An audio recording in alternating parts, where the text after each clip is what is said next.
night they come up, you can't really control them. Well, you know, for example, you're like, man, I'm really craving a Frosty right now, or, you know, man, I'm really craving some salt and vinegar chips right now. And like these types of cravings for the high-calorie foods can really hurt you because you totally lose control over what you're eating. Yeah, exactly. Okay, so let's get specific. What are some specific foods that guys should reach for when they want to snack? I think some of the specific ones would again be fruits, vegetables, nuts. Nuts are good. Cottage cheese. You can go for yogurt or maybe some type of like low-fat dairy products. You know, low-fat cheese is okay too. You know, it's a good one to snack on. Beef jerky is really good. They're very low in calories. You got good protein. A little salty sometimes, so don't go to excessive on beef jerky. They even have like those ostrich kinds. You ever see those? Yeah, those are really good. Organic nut butters. You know, like they have organic peanut butters, organic almond butters. They have organic like cashew butters. You know, there's actually local grocery stores that you can go in there and you can put the actual nuts that you want, and then they put it in this machine and they'll make butter out of it. Oh, it's awesome. So for people who like peanut butter, I love peanut butter. I can put it on pretty much anything. So those are good for you also. And I would say, like, one thing that really helps with this type of thing, I know, like, a lot of guys, they can't really imagine themselves just, like, snacking on fruits and vegetables. And a lot of the reason for that is that they're buying low-quality stuff. You know, they're buying, like, apples, which aren't really that good, and they don't really eat them, so they kind of, like, go rotten in their fridge. If you constantly set up your environment so you're always stocked with, you know, really fresh, like, good-tasting fruits and vegetables, you know, like, really great-tasting nuts, like, stuff which is healthy and which tastes as good as it can possibly taste, then even if it costs a little bit extra, then definitely worth it. Yeah, I mean, and find the ones you like. Yeah. For example, apples. I don't like all apples, you know, but there's certain apples that I love. I love Gala apples. I love these apples I just discovered a few weeks ago called Sonya, S-O-N-Y-A apples. Awesome. Very sweet, very good, very hard and crunchy. Honey Crisp. I don't know if they're going to be available maybe at your local grocery store. They're barely available at mine. And they cost a little more, I gotta say. It comes out to be like 75 cents or maybe up to like $1.50 an apple. But you know, I find the fruits and vegetables and the good snacks that I like, you know, and so this way you don't feel like you're forced to eat something that you don't like, you know. So and I only eat those apples. You give me a Washington apple, I'll be like, no, I'll pass. Yeah, and I have to say, like, those apples you buy are actually, like, really delicious. They're so good, which I want to eat them all the time. Yeah. And even if it's, like, a little bit more, I mean, you know, think about all the money you're going to spend trying to lose the weight. You know, think about the money you're going to spend on, like, fat-burning pills and, you know, your medical bills, which are going to result from being overweight. You're actually saving a lot of money by buying the best stuff and incentivizing yourself to eat good snacks. Yeah, you know, when it comes to vegetables, you know, I mean, I don't like to eat much vegetables, and when it comes to snacking, the only snacks I really eat for vegetables are celery and carrots. That's it. But, you know, there's people that eat other stuff, and, you know, I don't really like salads too much. So, you know, guys, I don't like all foods, you know, and when it comes to veggies and fruits like that, you know, I'm very selective. You know, the only other fruit I like besides apples is bananas sometimes, and those little tangerines are called clementines or something like that. Yeah. Clementines, yeah. I don't know what they're called. I just know they're little and they're sweet. You know, I mean, I like sweet stuff. I have a sugar tooth. Yeah. You know, but you know, veggies. A good way to do it is I buy fat-free ranch or fat-free veggie dip. So this way, I just go ahead and dip it. So this way, you know, it's low calories there, and you're still eating healthy, and I like it. I think it tastes pretty good. Yeah. I find, you know, if you really do have to eat snacks while you're watching TV or something, like, you know, sometimes I just really want to be, like, crunching on something. Yeah. The vegetables are a good way to do that, because you have to go through a lot of vegetables before you have a, you know, a really high-calorie snack. Yeah, I'm trying to think of the last time I stuffed myself in vegetables. Yeah. I think I did it with carrots. And you know what? If that does happen, all you do is just either skip a meal or, you know, cut down a little bit on your meal. That would sometimes help. But most of the time you'll find that even if you eat, you know, too much vegetables, your body's going to break it down so fast, it's not going to be a big deal. You know, just stick with your regular eating habits. You'll be fine. Okay, so let's talk about some positive snacking habits which guys should really develop. What are some of those that guys should learn about?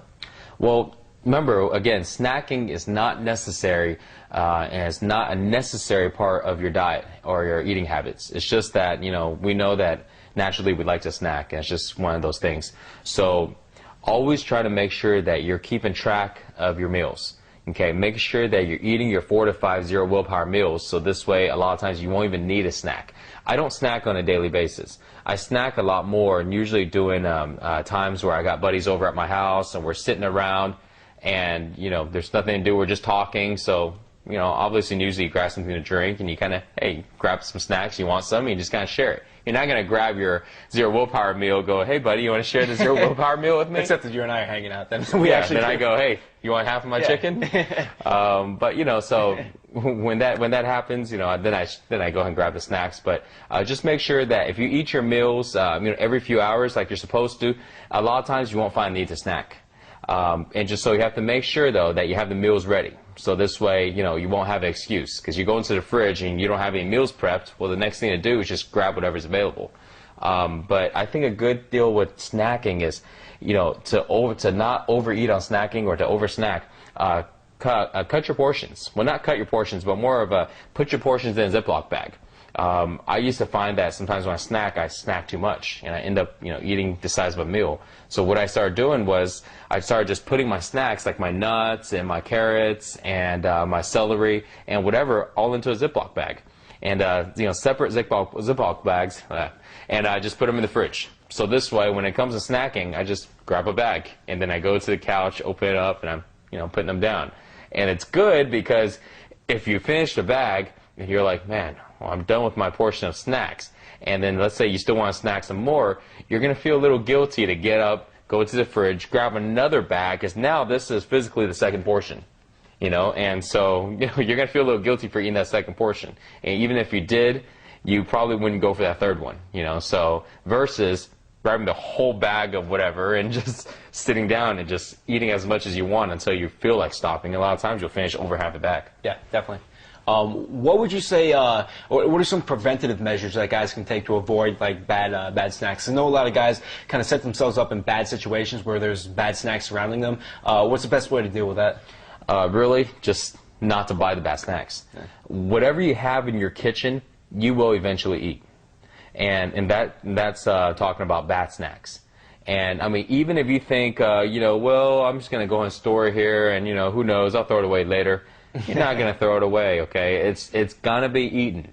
It's going to be eaten. And those that stay in your kitchen, you know, the longest are the ones, A, that are bad because they are not natural. That's why they're able to stay in your kitchen, most likely probably in your pantry, you know, the longest, because they're not natural. They're not good for you.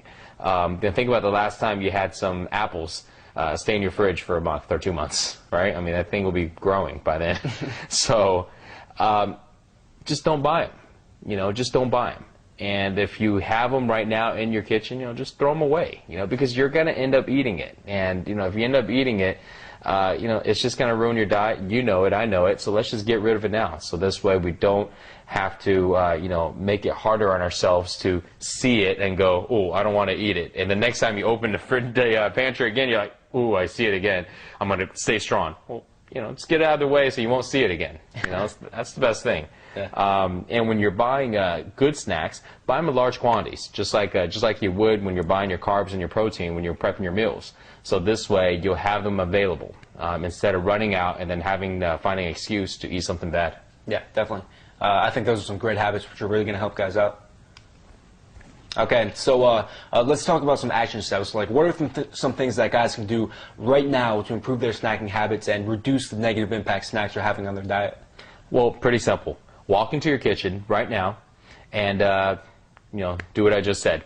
Go in there, grab the snacks that are bad. You know what's bad, okay? All those cookies and all the ice cream and stuff that's been sitting in your freezer, you know, the ones that have icicles all over them. You don't want to throw them away and they're like 3 months old. You know, get rid of them. You know, the popsicles, get rid of them, okay? Just go ahead and throw it away now. Because, again, if you keep it in there, you will eventually eat it one day, late at night, who knows, okay? Get rid of it, and then afterwards, go to a store and replace it, okay? Replace it with some good snacks. So that, I would say, would be the very first thing, okay? You know, once you get home, you got them in large portions, you know, cut them up in smaller portions. If you do have to physically cut them up, you know, cut them up. But if not, separate the nuts out or anything, and get them prepped up so this way they'll be easy and convenient in your kitchen to eat whenever you need to, and they'll be in portion sized. And the next thing is just to make sure, again, that you have your zero willpower meals prepped and ready to go. Because if you don't have that, then all this snacking preparation isn't going to matter, because you're just going to eat whatever you can eat when you're hungry. So make sure you have the meals prepped. So this way we can take these following steps to make sure your snacking is going to be good.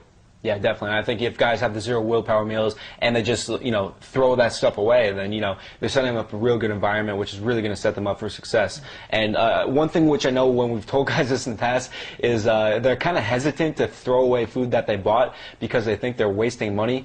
But, the correct way to look at it is that by throwing this food away, you're actually saving money. Again, think about all the money which you're going to have to spend on diet products and, diet food to lose the weight. Right. And, medical bills from being overweight are extremely expensive. We've had a friend who recently went to the hospital for diabetes, incurred by, basically these foods we're talking about, yeah, exactly. And he came away with a hospital bill of over $100,000. So, I mean, you can throw away a lot of food and, waste a lot of money that way, and you're still going to be ahead of the game if you prevent those medical bills. Exactly. I mean, just think about it. When you eat it, what's going to happen? It's going to come out, right? It's going to come out. It's going to go into the trash. It's going to go somewhere in the sewage plant.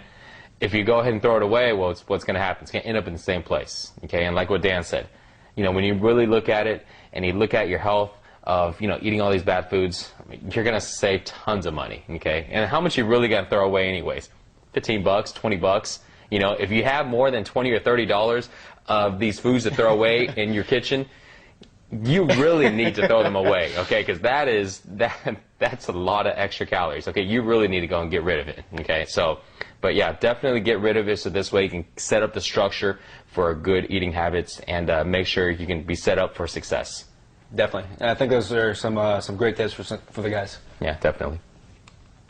Okay, so that's it for this video. We'll see you in the next video, and we'll talk more about diet and nutrition. Take that action, throw them away.